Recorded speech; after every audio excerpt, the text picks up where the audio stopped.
believe we were all born to be relationally rich. I also believe we were all born as creators, to be creative. A lot of people would say, but Matt, I'm not artistic in any way. I just don't see the world that way. And I would beg to differ first. I would understand second and say, not everybody is inclined talent-wise or drawn to create in that way, but we were made as builders and to construct things. And even as children, one of the most popular toys of all time, still today, and always will be, is Legos. And then also Lincoln Logs, Tinker Toys, things that build. Like that's, even as children, what we teach and the way our minds work is to construct, to create. And I want to plant the seed in you that the same is true in being relationally rich. To be creative, to create the experience, to be intentional about the experience as well of what's going on in your home, what's going on in your marriage. Like, part of the problem is being relationally rich, we always want to receive. That's human nature. I want to receive great things from Sherry, and the love from Caleb, and the admiration from the people closest to me. Those are natural things. But I do believe in the reciprocal law of universe, nature, of the gospel, whatever it is to do that first, to treat others the way you want to be treated. So I would challenge you and plant the seed of thinking, how do you want to experience your dating relationship, your marriage, your relationship with your kid? How can you be creative? Like, what type of experience can you create this week? How could you be creative?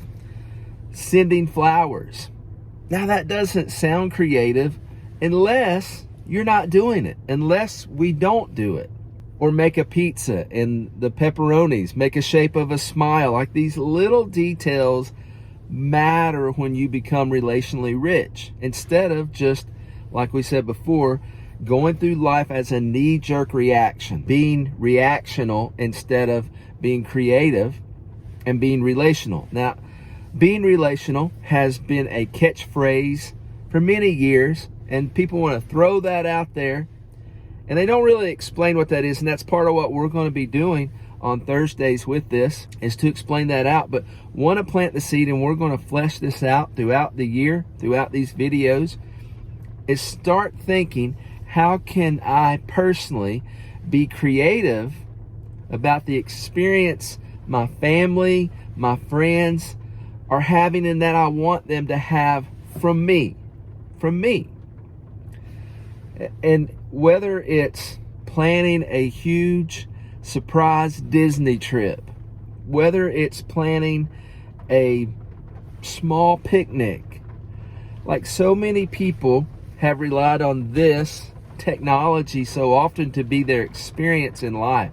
This has become our filter of life. Like, we see life now through this lens, instead of being the orchestrator or the artist of a lot of what our kids, and Sherry and I became very intentional about this when Caleb was very small. Hey, what are some things we could do? We made up our own summer camp. We had water wars. We did balloons, surprising him some days. Like, we built forts. Oh my goodness, we built so many forts. Like, there was always just this interaction. How can we be creative in his experience of life to make it more rich? And once you begin that process of you becoming more creative in any manner, the wealth of your relationship grows. The richness, the flavor of that relationship grows. It takes work. It takes time to think it out, to plan these things. But what better way to spend your time? What better way to spend the work of life than creating experiences for those you love? surprising them with gifts and their favorite food, or filling the house with balloons just because, making up family holidays. There's so many ways, and one of the resources that we're going to provide that we had written down was 100 ways to be creative for your family. We'll release that later, probably springish, summer. We'll let you know about that. But I just want to plant the seed for today. Another tip of being relationally rich is how creative are you and how creative can you be? Doesn't have to be perfect. Doesn't have to be perfect. Doesn't have to be the wow factor. But to intentionally every week think of something you can do creatively for those you love around you. Watch how that seed will grow into an abundance of relational wealth. And here's the thing. Please remember, this is one of our concepts. Your relationships are not a tennis match. This isn't, I'm going to do it for you and I expect it to come back. I'm going to hit it to you and I expect it to come back. Do these things that we're teaching without the expectation of ever getting it back.